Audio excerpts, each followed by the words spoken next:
Imagine you're walking down the street, minding your own business, when suddenly you're stopped by the police. They ask for your ID, but you know your rights. What happens next?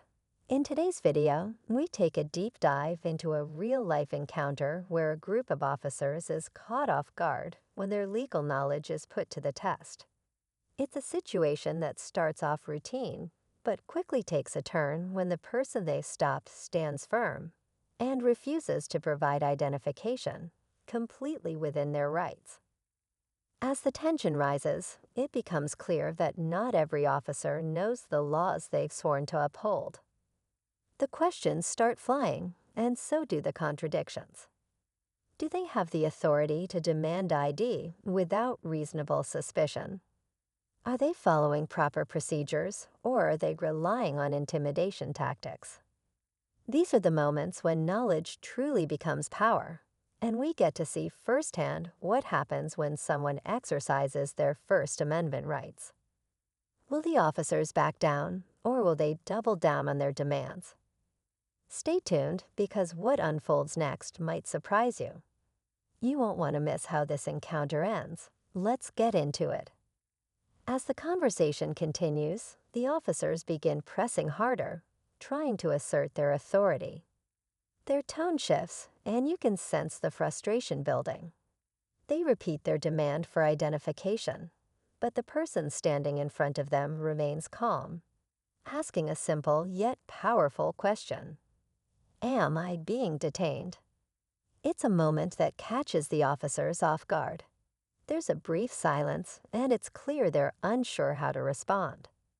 They glance at each other, their confidence wavering for just a second, but then they double down. The person refuses to back down, standing firm in their rights, and the officers start to fumble through legal jargon, trying to justify their request. But something doesn't quite add up. Their explanations seem uncertain, and the cracks in their knowledge start to show. Onlookers begin to gather, watching this scene unfold. Some pull out their phones, capturing every moment, while others whisper among themselves, questioning if the officers really have the authority they claim.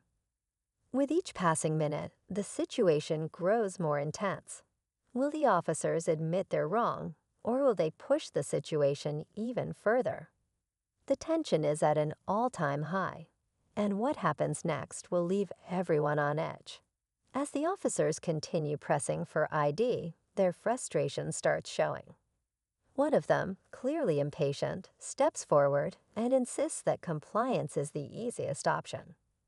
But the person being questioned knows better. They calmly ask again, "What law requires me to show ID if I'm not suspected of a crime?" The officer hesitates for a moment, shifting uncomfortably, but instead of answering, they deflect, repeating that cooperation would make things easier. By now, the crowd watching has grown larger. Some people nod in quiet support, while others seem unsure of what to believe. A passerby chimes in, asking, "Don't they need reasonable suspicion?" This only adds to the officer's frustration. Their uncertainty is becoming more obvious, but instead of backing down, they seem determined to assert control.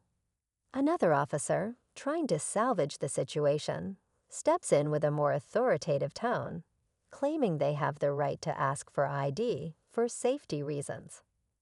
But the person being questioned remains calm, pointing out that their rights don't disappear just because it's inconvenient for law enforcement. The officers exchange glances, clearly struggling to maintain their authority without the legal backing to support it. The air feels heavy with anticipation. Will they attempt to escalate, or will they realize they're on shaky ground? The standoff continues, and with every passing second, the tension grows. The outcome is still uncertain, and the crowd waits to see what happens next. The officers' patience is wearing thin, and their body language says it all. Arms crossed, radios crackling, and tense glances exchanged. It's clear they're feeling the pressure. The person standing firm knows it too, but they stay composed, repeating their rights with confidence. The officer in charge takes a step closer, lowering their voice in a last-ditch effort to gain compliance. "We're just trying to do our job," they say, their tone shifting from forceful to almost pleading. But the person holds their ground, unfazed. The crowd inches closer, sensing that things are reaching a breaking point. A few voices can be heard whispering, some encouraging the person to hold firm, others murmuring concerns about what might happen next.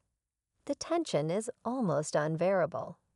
Another officer, visibly annoyed, starts flipping through a small booklet, likely searching for something, anything, to justify their demands. The person remains silent, watching and waiting, fully aware that the officers are running out of options. A supervisor finally arrives, their presence adding another layer of suspense.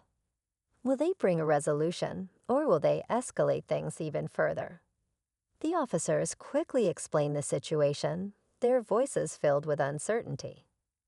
The crowd watches closely, cameras rolling, as the moment everyone's been waiting for is just about to unfold.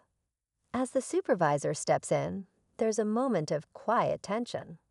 The officers quickly try to justify their actions, but their words lack the confidence they had earlier. The person being questioned listens carefully, watching for any missteps. Just when it seems like the situation might de-escalate, the supervisor makes an unexpected move, asking the same question the officers have been struggling with all along.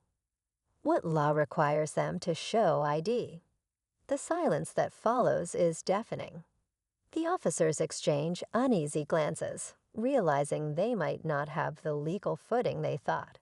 But instead of admitting fault, one officer shifts the focus, claiming that refusing to show ID itself raises suspicion. The crowd stirs, with murmurs of disagreement growing louder. A woman in the crowd speaks up. "That's not how the law works, right?" The tension spikes as more people start questioning the officer's actions, and the atmosphere grows more charged. Feeling the pressure, the supervisor changes tactics, suggesting that cooperation is the best way to avoid further issues. But the person standing their ground isn't backing down.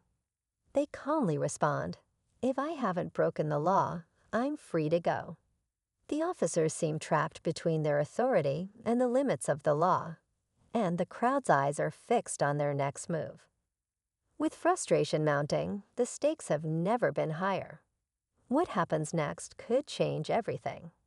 The supervisor takes a deep breath, their expression shifting from authority to uncertainty.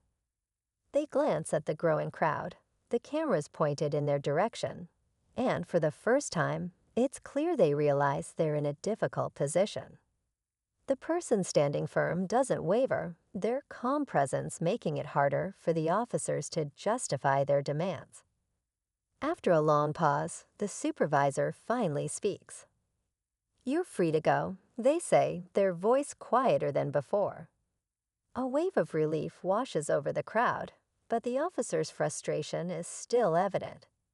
Just as it seems like the situation is finally over, one of the original officers takes a step forward. "Next time, just show your ID," they say with a forced smile, trying to save face. But the person simply nods, knowing their rights have been upheld. As they turn to leave, the officer mutters something under their breath, something about making a note for future encounters. The person pauses for a moment, locking eyes with the officer, silently reminding them that the law is on their side. As the crowd disperses, conversations spark about the importance of knowing one's rights. Some people walk away feeling empowered, while others shake their heads, realizing how close things came to going another way. But just when everything seems settled, a voice from the crowd calls out, "Hey, what about their body cams? Were they even recording?" The officers exchange uneasy looks, and just like that, a new question lingers in the air, one that might lead to even more scrutiny. The story may have reached its climax, but the truth is, it's far from over.